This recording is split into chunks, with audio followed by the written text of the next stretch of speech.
All about tomorrow family में आपका welcome है। टाइम पर एक ऐसा समय आता है जब चिराग जाग जाता है और अपनी लाइफ में कुछ चेंज करना चाहता है। कभी कभी वह एक्सरसाइज करना और फिट होना चाहता है, कभी दूसरे टाइम में वह ज़्यादा बुक्स पढ़ना चाहता है या मेडिटेशन प्रैक्टिस स्टार्ट करना चाहता है। इसीलिए वह इसे अपनी नई हैबिट बनाने का डिसाइड करता है। पहले कुछ दिन बहुत अच्छे जाते हैं क्योंकि चिराग मोटिवेटेड और एंथुसियास्टिक फील करता है, लेकिन जैसे जैसे टाइम निकलता जा रहा है उसकी सो कॉल्ड न्यू हैबिट उसे एक्साइट नहीं करती। तो चिराग कहता है इट्स ओके, मैं इसे कल करूँगा। फिर कल आता है और वह अभी भी इसे फिर से नहीं करना चाहता। फिर अगले दिन भी कहता है मैं इसे कल करूँगा, जब तक कि उसकी नई फैंसी हैबिट को बुला दिया जाता है। हालांकि चिराग अपने स्ट्रगल्स में अकेला नहीं है क्योंकि हम सभी एक बार वहाँ रहे हैं। लेकिन ऐसा क्यों हो रहा है? हमारी नई हैबिट को फॉलो करना इतना डिफिकल्ट क्यों है? खैर, एक कारण यह भी है कि जिस हैबिट को हम बनाने की कोशिश कर रहे हैं वह थोड़ा ओवरवेलमिंग लग सकता है। तो शुरुआत में हमारे पास यह मेंटल स्ट्रेंथ होती है। जब हम हाईली मोटिवेटेड होते हैं तो काम करना बहुत ईजी हो जाता है। फॉर एग्जाम्पल, 1 घंटा जिम जाने के लिए इतना डिफिकल्ट नहीं लगता क्योंकि इनिशियल मोटिवेशन एक पावरफुल इंजन है। लेकिन जब आप मोटिवेटेड होते हैं तो आप जल्दी से खुद पर हाई डिमांड्स कर लेते हैं।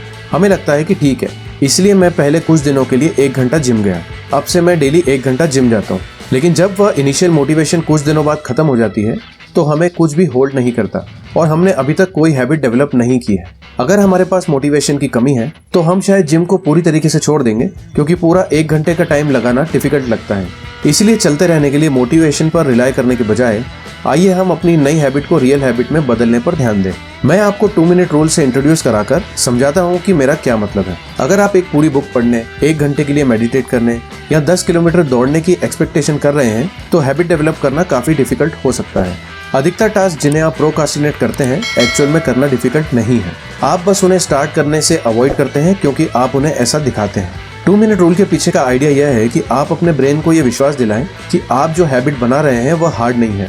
तो आप जो करना चाहते हैं बस उसी बड़ी हैबिट को स्मॉल 2 मिनट वर्जन में तोड़ दें। ऑब्वियसली आपके गोल्स को 2 मिनट में कंप्लीट नहीं किया जा सकता, लेकिन उस टाइम कोई भी हैबिट स्टार्ट की जा सकती है। और एक बार जब आप कुछ काम करना स्टार्ट कर देते हैं तो उसे कंटिन्यू रखना बहुत ईजी हो जाता है। फॉर एग्जाम्पल, क्या आप रीडिंग करना अपनी नई हैबिट बनाना चाहेंगे? 2 मिनट रूल का यूज करें और बुक का एक पेज पढ़ें, ओनली 1। उसके बाद आप रीडिंग बंद कर सकते हैं, लेकिन आपको ऐसा कम से कम 2 मिनट के लिए करना चाहिए। अल्टीमेट गोल पूरी बुक पढ़ना हो सकता है, लेकिन एक्सपेक्टेशन सिर्फ रीडिंग शुरू करने की होनी चाहिए। इससे कोई फर्क नहीं पड़ता कि वो कितने छोटे हैं। लोग अक्सर सोचते हैं कि एक पेज पढ़ना यूजलेस है। हालांकि एक नई हैबिट को एक डे वर्क नहीं होना चाहिए या इसे आप हेट करना शुरू कर देंगे। अगले कुछ स्टेप्स डिफिकल्ट हो सकते हैं, लेकिन पहले 2 मिनट ईजी होने चाहिए। किसी भी हैबिट का पर्पस सबसे पहले उसे हैबिट बनाना होता है। जब तक आप एक्सर्शन से गिर नहीं जाते तब तक आपके टॉप पर पहुंचने की एक्सपेक्टेशन नहीं करनी चाहिए। इसीलिए आपको बच्चों के लिए आसान स्टेप्स के साथ स्टार्ट करने के लिए सबसे पहले प्रैक्टिस करने की जरूरत है। एक बार जब आप स्टार्ट कर देंगे तो प्रोग्रेस करना ईजी हो जाएगा क्योंकि वह मेंटल रेजिस्टेंस खत्म हो गया है कि आप पहले से वही हैबिट बना रहे हैं जो आप बनाना चाहते हैं। 2 मिनट रूल का यूज करते हुए आप अपने गोल्स को ऐसे इजी बना सकते हैं जैसे एक राइटर सिंगल सेंटेंस लिखता है, सभी दांतों को क्लीन करना एक दांत को क्लीन करना बन जाएगा। 3 किलोमीटर रनिंग मतलब आपने रनिंग शूज पहने और आप निकल गए। इन सभी कामों को करना ईजी है, हालांकि वे इंपॉर्टेंट है जैसे वे हैं। कहाँ से शुरू करें? अगर आप एक सेंटेंस नहीं लिख सकते तो आप बुक नहीं लिख सकते। इसके अलावा यदि आप रनिंग शूज नहीं पहन सकते तो आप एथलीट नहीं बन सकते। लेकिन भले ही यह सिर्फ एक वर्ड हो, यह कुछ भी नहीं। और सबसे इम्पोर्टेंट बात यह है कि आप एक हैबिट बनाते हैं और उसे रीइंफोर्स करते हैं।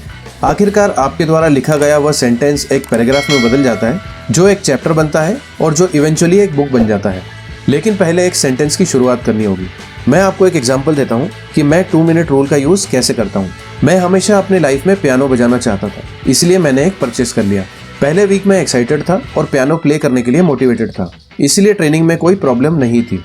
लेकिन जैसे जैसे बिगनर की मोटिवेशन कम होती गई मैंने कम और कम प्ले करना शुरू कर दिया। हालांकि मैंने नोटिस किया, इसीलिए मैंने हर दिन 1 घंटा एक्सरसाइज करने का गोल बनाया। यहाँ भी पहले कुछ दिन ने नया एक्साइटमेंट पैदा किया और फिर मैंने पियानो प्ले करना शुरू कर दिया। लेकिन पहले की तरह किसी टाइम मोटिवेशन कम हो गया और पियानो पर धूल जमने लगी। हालांकि मैं पियानो प्ले करना चाहता था, लेकिन मेरे ब्रेन को एक्चुअल में 1 घंटे का जोरदार एक्सरसाइज करने का आइडिया पसंद नहीं आया, इसीलिए इसे पूरी तरीके से अवॉइड करना ईजी था। तब मुझे रियलाइज हुआ कि मेरी हाई एक्सपेक्टेशन मुझे स्टार्ट करने से रोक रही है। मैंने सोचा कि हर बार जब मैं पियानो बजाता हूँ मुझे कम से कम 1 घंटा प्रैक्टिस करना पड़ता है, लेकिन उस मेंटेलिटी के कारण मैंने बिल्कुल भी प्रैक्टिस नहीं किया। हालांकि 2 मिनट रूल अप्लाई करने के बाद मेरा गोल ड्रामेटिकली बदल गया। मैंने अपना ऑब्जेक्टिव एक नए में बदल दिया। सिर्फ 2 मिनट के लिए पियानो पर कुछ भी बजाएं, दैट्स इट। कुछ भी प्ले करने के बाद से लगभग कोई मेंटल रेजिस्टेंस नहीं था। Just 2 minutes is a piece of cake. यहाँ तक कि मेरे ब्रेन को भी इतना इजी काम करने का आइडिया पसंद आया। लेकिन रियल मैजिक यह था कि बाद में लंबे टाइम तक प्रैक्टिस करना इतना इजी था। मेरा मतलब है, मैं वहाँ बैठ चुका हूँ, पहले से पियानो प्ले कर चुका हूँ, कंटिन्यू क्यों नहीं कर सकता? तो मैंने कंटिन्यू किया। 2 मिनट रूल ने मुझे हैबिचुअली पियानो प्ले करना सिखाया और मैंने उस दिन के बाद से उस राइड को एक्चुअल में नहीं रोका। कभी कभी ऐसा दिन आता है जब 2 मिनटों के बाद मेरा प्ले करने का मन नहीं करता और इससे कोई फर्क नहीं पड़ता। सबसे इम्पोर्टेंट बात यह है कि मैं अपनी हैबिट को कॉन्स्टेंटली स्ट्रॉन्ग कर रहा हूँ। भले ही मैं केवल 2 मिनट के लिए पियानो प्ले करता हूँ, फिर भी मैंने किसी ऐसे व्यक्ति के कंपैरिजन में ज़्यादा अर्न किया जिसने कीबोर्ड को बिल्कुल टच नहीं करने का ऑप्शन चुना। आखिरकार अगर मैं 2 मिनट भी प्ले नहीं कर सकता तो मैं पियानिस्ट नहीं बन सकता। इसलिए यदि आपको हैबिट से स्टिक रहने में परेशानी हो रही है तो मैं आपको 2 मिनट रूल की प्रैक्टिस करने के लिए एनकरेज करता हूँ। किसी भी नई हैबिट का सबसे इम्पोर्टेंट हिस्सा है बिगिनिंग। यह इस बारे में नहीं है कि आप कितनी अच्छी तरीके से करते हैं या आप कितनी देर तक करते हैं। इस डायरेक्शन में कंसिस्टेंटली काम करना जरूरी है। पहली बार परफेक्ट हैबिट बनाने की कोशिश करने की बजाय सिंपल चीजें कंसिस्टेंटली करें। आप इस तरह अपनी हैबिट को रियल हैबिट में बदलते हैं। कुछ भी ना लिखने से बेहतर है एक सेंटेंस लिखा जाए। कुछ नहीं करने से बेटर है 1 मिनट पियानो प्रैक्टिस किया जाए। कभी बुक ना पढ़ने से 1 मिनट पढ़ना बेटर है। और कुछ ना करने की अपेक्षा अपनी अपेक्षा से कम करना कहीं बेटर है। तब इम्प्रूवमेंट के लिए अभी भी काफी टाइम है। याद रखें, आप ऐसी हैबिट को कभी बदल नहीं सकते जो एग्जिस्ट नहीं करती है। बस स्टार्ट करो और बाकी फॉलो करो। वैसे अगर आप लाइफ में आगे बढ़ना चाहते हैं तो सब्सक्राइब बटन पर क्लिक करके थोड़ा प्यार दिखाना ना भूलें और कमेंट करके बताएं इस टॉपिक के बारे में आपकी राय।